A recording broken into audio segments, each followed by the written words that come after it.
Bismillahirrahmanirrahim. Assalamualaikum warahmatullahi wabarakatuh.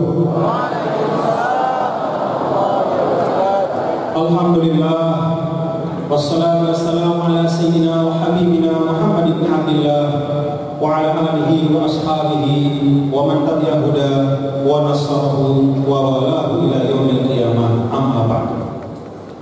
Yang saya hormati Bapak Pembantu Rektor, Bapak Profesor Dr. Saiful Rijal, Bapak Dekan Fakultas Syariah dan Hukum UIN Ar-Ramili, Bapak Wakil Dekan atau Pembantu Dekan yang saya hormati, para guru saya mohon maaf Pak Profesor Muslim dan para guru kami, para orang tua kami, pembimbing-pembimbing kami yang di bawah, mohon maaf, mohon izin, astagfirullah. Sebentar saja, nanti saya turun lagi Bapak Al-Ustaz Fadil Rahim, pimpinan Ikatan Keluarga Luhur Timur Tengah, dan bapak-bapak, ibu-ibu, para mudaris-mudarisah, ustaz-ustazah, murabbi wa murabbiyah, para pembimbing, para dosen UIN Ar-Ramili yang saya muliakan dan saya banggakan, bapak-bapak, para tamu undangan, dan yang saya banggakan, saya cintai dan merupakan harapan masa depan Nanggro Aceh Darussalam, mahasiswa-mahasiswi UIN Ar-Ramili. Saya doakan seperti doa dari para orang tua kalian dan doa guru-guru ketika di pondok pesantren dulu. Fatahallahu alaikum futuhal arifin. Semoga anak-anakku, para mahasiswa-mahasiswi, dibukakan akal hati oleh Allah Subhanahu wa taala mendapat ilmu yang berkah. Saya pada kesempatan ini tentu yang paling mulia, yang tidak ada lebih darinya, mengajak kita semua untuk bersyukur kehadirat Allah Subhanahu wa taala. Dan yang kedua, saya terima kasih bisa berdiri dan bermajlis bersama di tempat yang istimewa ini, anak perjuangan, dan di institusi pendidikan tinggi Islam yang bermartabat, yang berintegritas, insya Allah menelurkan para alumni yang hebat-hebat Universitas Islam Negeri Ar-Ramili Aceh. Saya bersyukur, berterima kasih kepada Bapak Dekan, Bapak Wakil Rektor, Bapak Ustaz Fadil Rahim, dan semua yang menjadi sebab sehingga saya bisa hadir di sini. Karena Rasulullah SAW mengingatkan sebagai bagian dari rule kita bermasyarakat, ber-Indonesia, ber-Aceh, bermasyarakat, malam yashkurin nas, lam yashkurin. Rasul ingatkan kita Sallallahu Alaihi Wasallam, siapa saja yang tidak bisa berterima kasih, tidak bisa berterima kasih kepada siapapun yang pernah membawakan kebaikan untuknya. Ada jasa sekecil apapun jasa itu, apalagi jasa itu besar. Siapapun yang tidak bisa berterima kasih kepada orang yang pernah berbuat baik kepadanya, maka orang itu tidak mungkin diharapkan bisa bersyukur kepada Allah Subhanahu wa taala. Saya terima kasih. Kalau bukan karena beliau, saya tidak akan hadir di sini. Dan saya ajak juga para mahasiswa-mahasiswi untuk tidak henti-hentinya kalian semua adik-adik untuk berterima kasih kepada seluruh ustaz dan ustazah, para dosen yang dengan sebab mereka lah maka ilmu pengetahuan itu Allah sampaikan ke dalam hati kalian. Bagaimana cara berterima kasihnya? Yaitu dengan memperlakukan para guru, para dosen dengan sebaik-baik perlakuan, takzim, hormat, dan menjaga kewibawaan mereka. Bapak Ibu, para mahasiswa-mahasiswi, saya ingat pada 6 atau 7 November yang lalu, saya sebagai salah satu keluarga dari Al-Maghfurlah Tuan Guru Kiai Haji Muhammad Zainuddin Abdul Majid Maulana Syekh, seorang pejuang dari NTB yang pada tahun 2017 itu ditetapkan oleh pemerintah sebagai pahlawan nasional. Kebetulan beliau itu kakek saya. Kakek saya Maulana Syekh Dr. Haji Muhammad Zain bin Abdul Majid itu tahun 2017 kemarin ditetapkan sebagai pahlawan nasional. Saya pada waktu itu hadir di istana.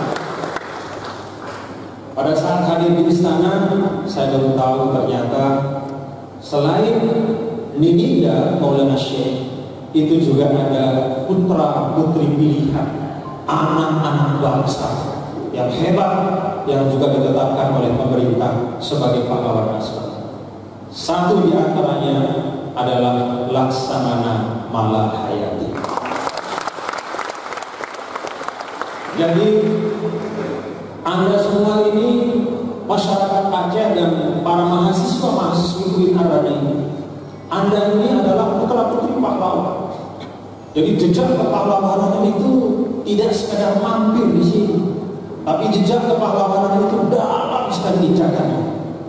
Kalau dulu saya pada saat masih SD, di antara wajah-wajah pertama yang kami kenal, saya yakin juga sama sampai sekarang mungkin, kalau dulu kelas tempat kami belajar SD, lalu saya berlanjut ke Muallimin 6 tahun di Madrasah Nahdlatul Ulama di Pancor, itu penuh dengan foto-foto para pahlawan.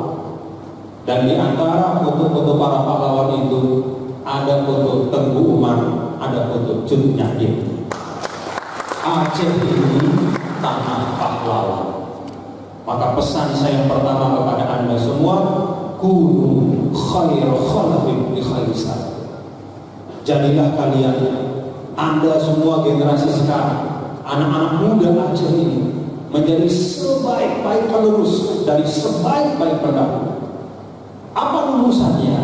Ada rumusan yang sederhana dari Rasulullah SAW, menjadi khairul khalafin li khairisat, menjadi penerus yang terbaik bagi generasi yang hebat-hebat itu. Anda menjadi penerus Cut Nyadim, Anda menjadi penerus Tengku Umar, Anda menjadi penerus Laksamana Malahayati, menjadi penerus Syekh Nuruddin Ar-Radili, Abdul Rahman Sikal, dan banyak sekali para ulama. Bagaimana caranya? Rasulullah SAW kasih satu rumus sederhana. Salah satu dari tanda penerus itu mampu meneladani pendahulu adalah infadu ahdihimah. Infadu ahdihimah itu secara sederhana adalah menuntaskan komitmen-komitmen mereka. Jadi kalau dulu para pejuang itu berjuang dengan visi mereka untuk memerdekakan republik, untuk memerdekakan tanah Aceh, sehingga tanah Aceh ini menurut catatan sejarah adalah bumi Nusantara yang paling singkat usia jajahan. Kalau di tempat-tempat lain itu penjajahan itu bisa sampai puluhan bahkan ratusan tahun, di Aceh itu hanya sebentar saja. Kalau dulu para pendahulu dengan perjuangan mereka menjadikan tanah Aceh ini paling sulit ditaklukkan oleh penjajah, maka untuk generasi sekarang yang di depan saya, yang di atas, dan kita semua sebagai keluarga besar yang ada di Aceh ini, mari kita tuntaskan dan teruskan perjuangan-perjuangan itu. Saya yakin bahwa perjuangan dari para pahlawan Aceh tidak hanya berdimensi watani, tapi juga berdimensi Islamiyah. Karena lengkap betul Aceh sebagai Nanggru Aceh Darussalam, sebagai Serambi Mekah. Perjuangan-perjuangan dari para ulama itu, dari para pejuang-pejuang kita itu adalah bilisanil hal, mereka menyatukan antara keindonesiaan, keacehan dengan keislaman. Ini yang perlu, yang kedua, untuk diteladani oleh kita semua, khususnya generasi muda Aceh, bahwa Anda ini mewarisi cara berjuang dari para pendahulu yang luar biasa. Mereka menggabungkan semua nilai-nilai kebaikan, sumber-sumber kebaikan, nilai-nilai yang mulia itu digabungkan oleh para pejuang, para pendahulu. Maka kebangsaannya dapat diakui oleh pemerintah dan bangsa, pahlawan nasional. Keacehannya juga dapat. Kita semua tahu bahwa beliau-beliau para pejuang itu juga tokoh-tokoh masyarakat Aceh, orang-orang terhormat dan dimuliakan. Keislamannya juga dapat. Kenapa? Karena selalu perjuangan mereka itu bersendikan nilai-nilai yang diambil dari kitabullah dan sunnah Rasulullah sallallahu alaihi wasallam. Maka saya ajak kepada adik-adik semua, mari kita belajar untuk tidak pernah mempertentangkan hal-hal baik di tengah-tengah kita. Tidak perlu kita mengikuti cara pandang atau cara pikir orang bahwa ada pertentangan antara nasionalisme dan keislaman. Tidak. Bahwa ada pertentangan antara keacehan dan keindonesiaan. Tidak. Bahwa ada pertentangan antara keacehan dan keislaman. Apalagi tidak. Ketiganya itu bisa hidup bersama dalam satu raga, dalam satu tarikan nafas. Tiga semangat perjuangan itu bisa hidup, dan ketiganya lah yang membentuk ketangguhan dan kepahlawanan para pejuang Aceh. Saya pada kesempatan ini, sebelum hadir di UIN ini, saya lewat masuk dikelilingkan walaupun singkat di Museum Tsunami. Masya Allah, kalau suatu daerah atau masyarakat selain Aceh mendapatkan musibah seperti itu, mungkin beda ceritanya. Tapi Anda semua ini anak pahlawan. Maka musibah itu la tazidukum dhafan wa innama tazidukum quwwatan. Musibah itu tidak membuat kalian marah, tidak membuat anak-anak muda Aceh kemudian putus asa, tidak membuat anak-anak muda Aceh merasakan bahwa masa depan itu tidak ada. Tidak. Tazidukum quwwah. Justru yang saya saksikan dan saya lihat bahwa geliat di Aceh ini menunjukkan arah perkembangan masyarakat yang luar biasa. Insya Allah menuju Darussalam. Tadi pada saat saya sebelum mendarat, saya tengok ke bawah, saya lihat bumi Aceh. Ada gunungnya, ada lautnya. Sebelum Bandara Sultan Iskandar Muda, ada sawah-sawah yang membentang, hijau semua. Baldatun thayyibatunnya sudah dapat. Tinggal jagalah nilai-nilai mulia supaya warabbul ghafurnya juga terwujud. Nah, harapan saya dari teman-teman, adik-adik, para mahasiswa-mahasiswa kita semua. Anda ini generasi muda, kalau saya generasi yang sudah tidak muda lagi. Nama saya memang sering disebut Tuan Guru Bajang. Bajang itu artinya muda. Kenapa dinamakan Bajang? Karena dulu pada waktu saya pulang dari Kairo itu sama lah kayak Ustaz Fadil ini. Kita masih muda. Jadi dibandingkan dengan tuan guru yang ada, saya itu jauh lebih muda. Maka disebut Tuan Guru Bajang.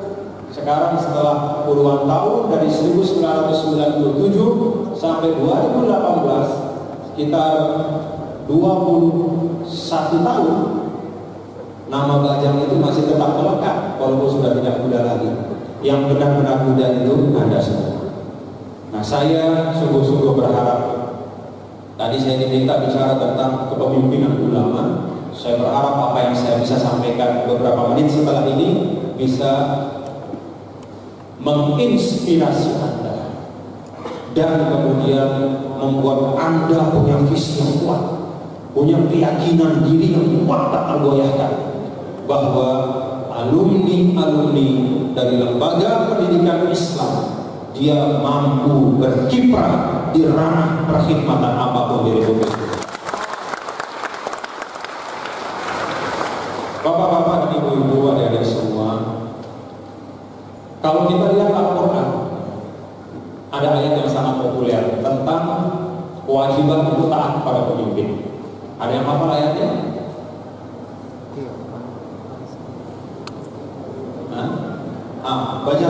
Baca kencang-kencang dari belakang. Bismillahirrahmanirrahim. Yuk baca. Bangun.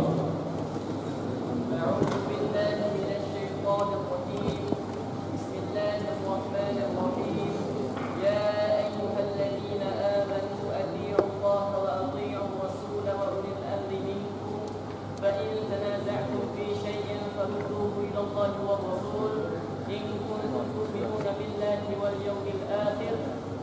خير وأحسن تأويلا.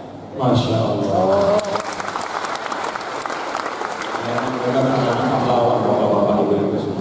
Mahasiswa mahasiswa. Ya ayyuhalladzina amanu atti'ullaha wa atti'ur rasul wa ulil amri minkum. Yang saya ingin ajak Anda semua adalah apa itu ulul amri minkum? Ulul amri minkum salah satu dari penafsiran yang populer. Salah satu dari penafsiran yang populer tentang ulul amri minkum humul ulama. Penafsiran yang paling populer humul umara. Jadi kalau ada derajat penafsiran itu, penafsiran dari ulul amri itu siapa? Siapa sih ulul amri? Ulu itu ashab, al-amri itu kekuasaan, al-amri itu urusan, al-amri itu perkara, kewenangan, otoritas. Siapa mereka? Para ulama menjelaskan, wahai orang-orang beriman, taatlah kepada Allah, taatlah kepada Rasul, dan kepada ulil amri. Siapa mereka? Penafsiran yang paling populer humul umara, yaitu mereka yang menjadi umara, yang menjadi pemimpin-pemimpin pemerintahan dalam semua levelnya dengan kewenangannya masing-masing. Mulai katakanlah dari kepala desa, camat, lurah, camat, bupati, wali kota, gubernur sampai presiden, dan semua perangkat pemerintahan, baik itu di eksekutif, legislatif, penegakan hukum, dan semua kekuasaan yang bersumber dari pemerintah atau negara. Penafsiran yang kedua, humul ulama. Ulul amri itu adalah al-ulama. Ketika menjelaskan tentang pendapat yang kedua ini, apa kata ulama?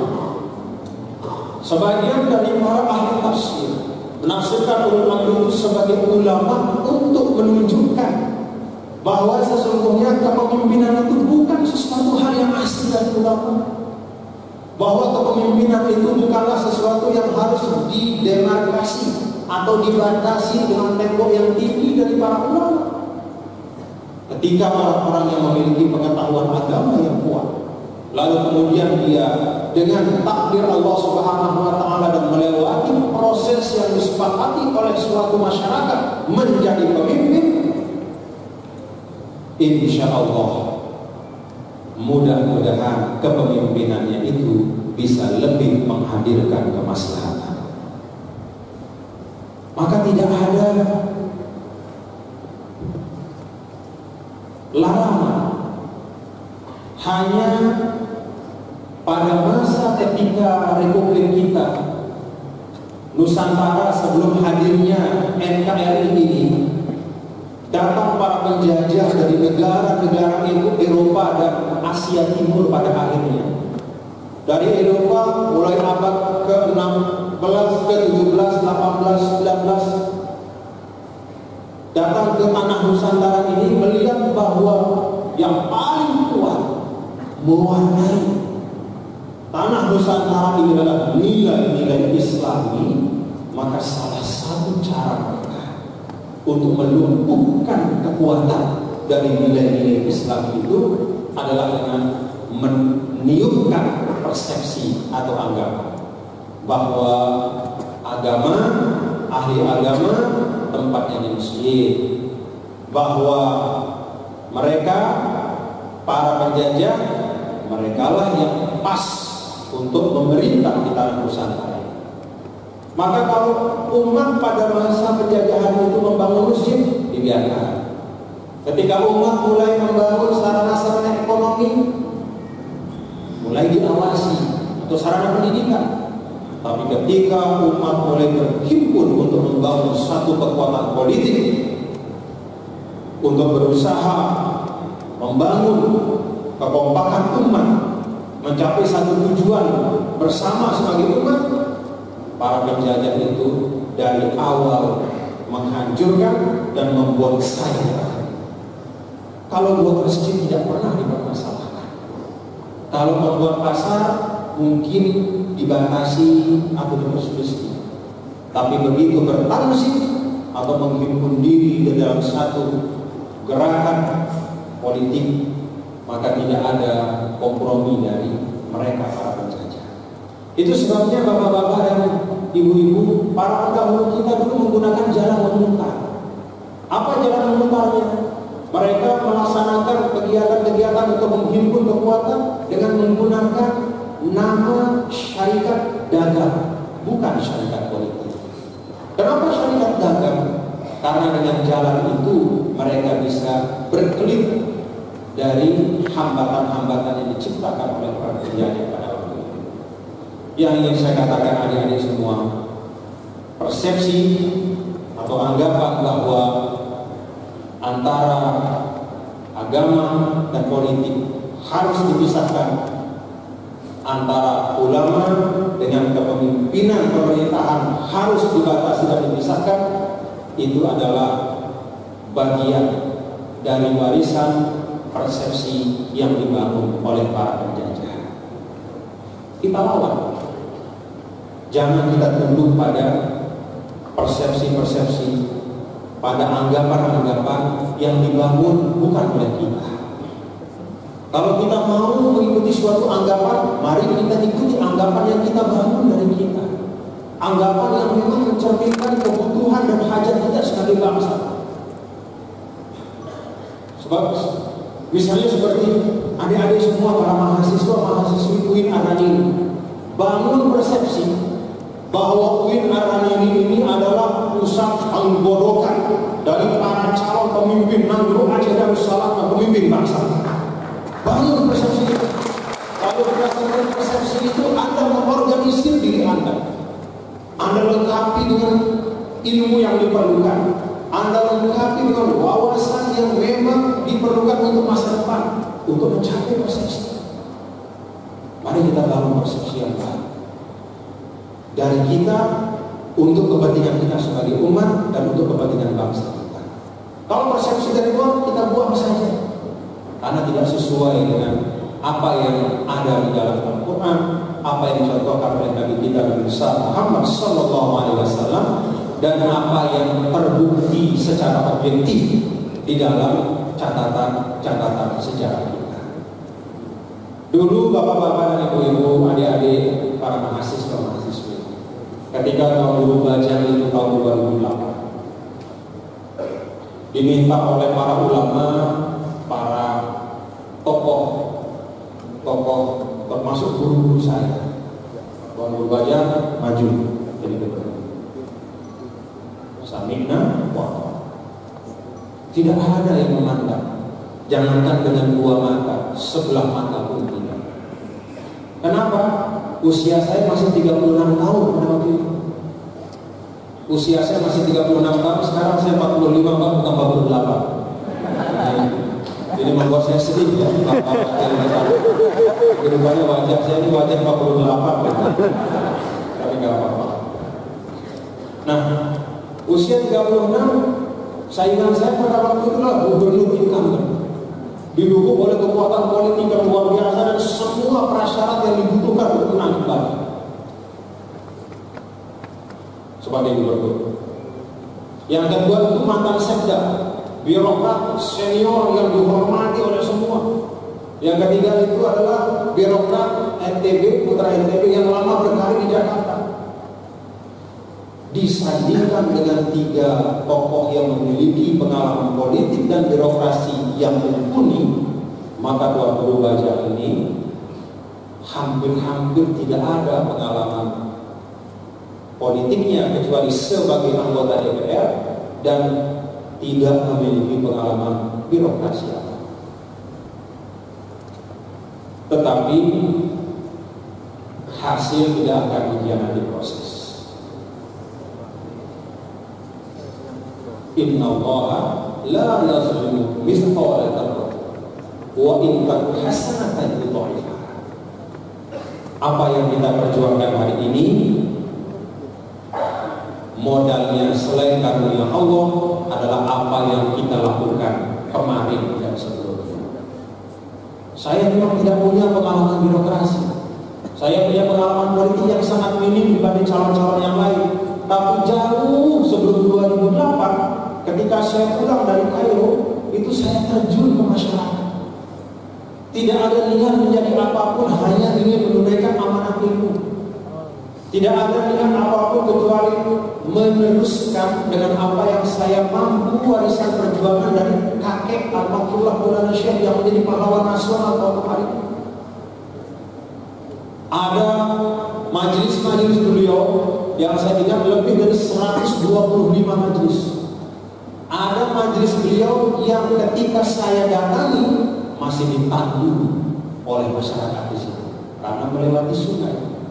Ada majelis beliau yang ketika saya datangi saya harus menunggang kuda karena tempatnya tidak bisa diakses oleh kendaraan umum. Saya bisa bayangkan puluhan tahun sebelumnya ketika beliau membuka tempat itu bagaimana sulitnya. Tapi saya tempuh, tidak ada obsesi apapun. Saya hanya ingin ikut berkontribusi untuk masyarakat dengan kesungguhan hati, dengan visi yang jelas. Visi saya, NTB harus berubah masyarakatnya dari apa yang disebut oleh Bapak Moderator tadi. NTB itu saya disebut nasib tergantung Bali.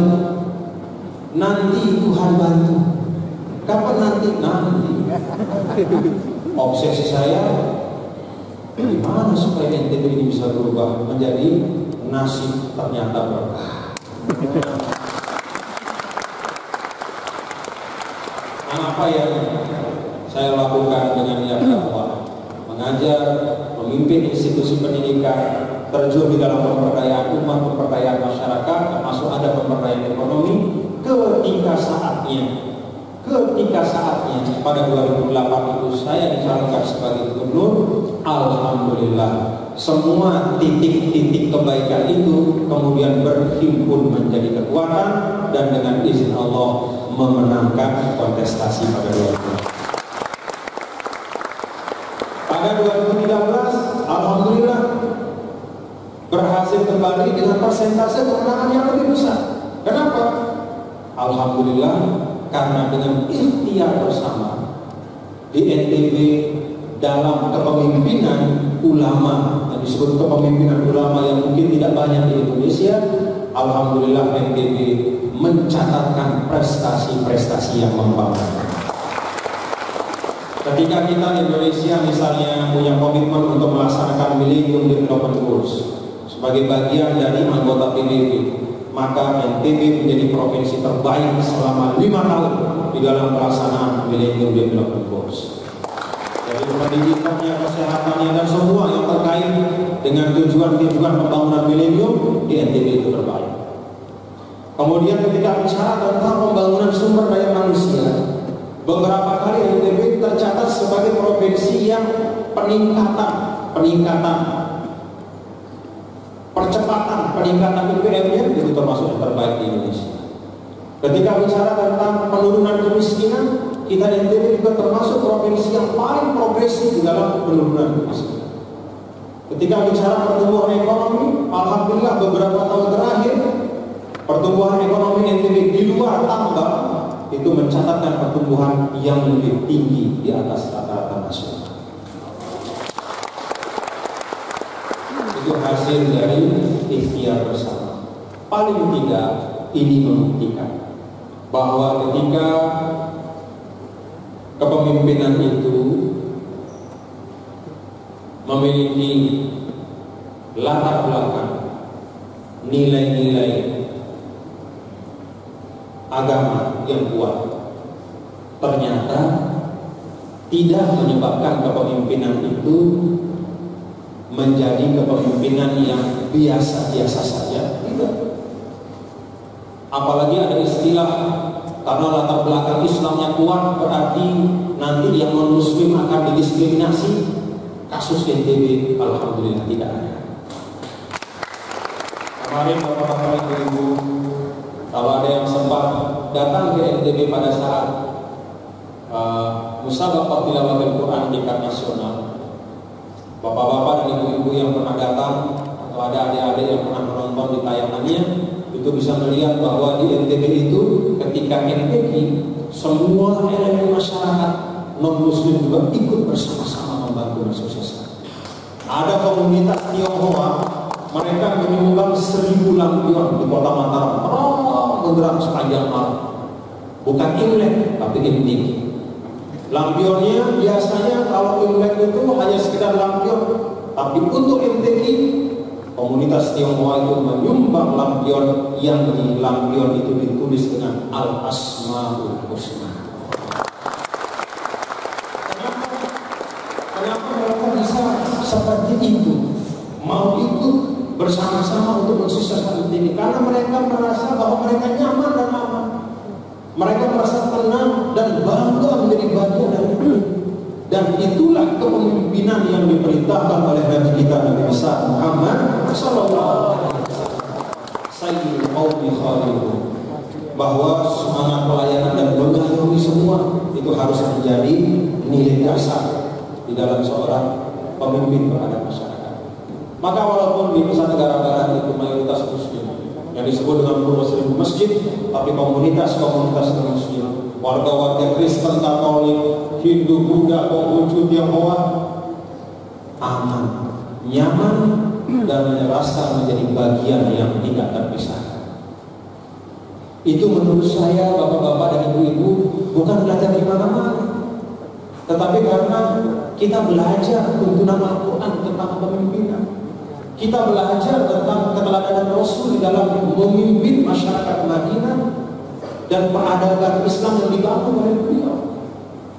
Kemaslahatan yang dihadirkan bukan hanya untuk diri sendiri, tapi kemaslahatan yang dihadirkan adalah untuk semua. Maka Rasul sallallahu alaihi wasallam memberikan pesan, khairun nas anfa'uhum linnas. Oleh karena itu, kalau kepemimpinan itu bicara tentang tata nilai, maka kepemimpinan Islam itu adalah kepemimpinan yang syarat dengan nilai-nilai mulia.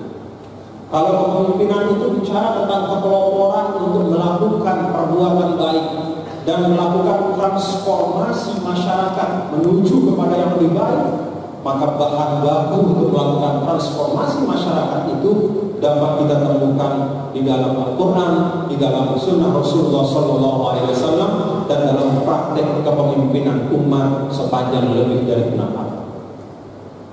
Jadi sesungguhnya ketika bicara tentang kepemimpinan ulama, maka di dalam ungkapan itu sesungguhnya ada optimisme bahwa insya Allah lulusan-lulusan dari lembaga-lembaga pendidikan keagamaan termasuk UIN Ar-Rahili ini, ketika dia menjadi pemimpin, maka insya Allah dia akan menjadi pemimpin yang adil dan memiliki integritas yang tinggi. Jadi kepemimpinan ulama di situ ada optimisme, dan saya pikir itulah optimisme yang tepat. Oleh karena itu, adik-adik semua, asah diri kalian dengan semua hal-hal baik. Bangun visi yang kuat, itu yang pertama. Yang kedua, bangun jejaring kebaikan, bersinergi dengan semua yang bisa bersama-sama mewujudkan visi kebaikan. Yang ketiga, orangkan semua. Kalau dalam bahasa Rasul, laisa minna man lam yarham shaghirana wa yuwaqqir kabirana. Tidak boleh ada elemen yang dipinggirkan. Kalau kalian misalnya berkegiatan di dalam organisasi kemahasiswaan, rangkul semuanya. Kenapa? Karena tidak ada di antara kita yang sempurna. Dan cita-cita apapun yang ada di dalam konteks kehidupan sosial terlalu besar untuk bisa diwujudkan oleh hanya seorang manusia saja, sehebat apapun manusia itu. Bangun sinergi dengan semua. Dan yang keempat, adik-adik semua, di dalam era perubahan yang luar biasa cepatnya ini, tidak ada kata lain selain daripada Anda sebagai generasi muda disebut generasi zaman now, zaman sekarang, zaman Instagram yang semua orang bisa posting apa saja, zaman Twitter siapapun bisa menulis 140 kata, zaman Facebook siapapun bisa mencurahkan apa isi hatinya. Dalam zaman keterbukaan informasi, perubahan yang sangat dinamis, perkembangan masyarakat yang pertumbuhannya tidak hanya dari sisi demografi, tapi juga ilmu dan teknologi itu sifatnya eksponensial, meledak-ledak yang namanya teknologi. Kalau dulu tidak terbayangkan kita bisa bicara saling berhadapan muka dengan orang yang jauh. Sekarang setiap saat kita bisa video call dengan siapapun.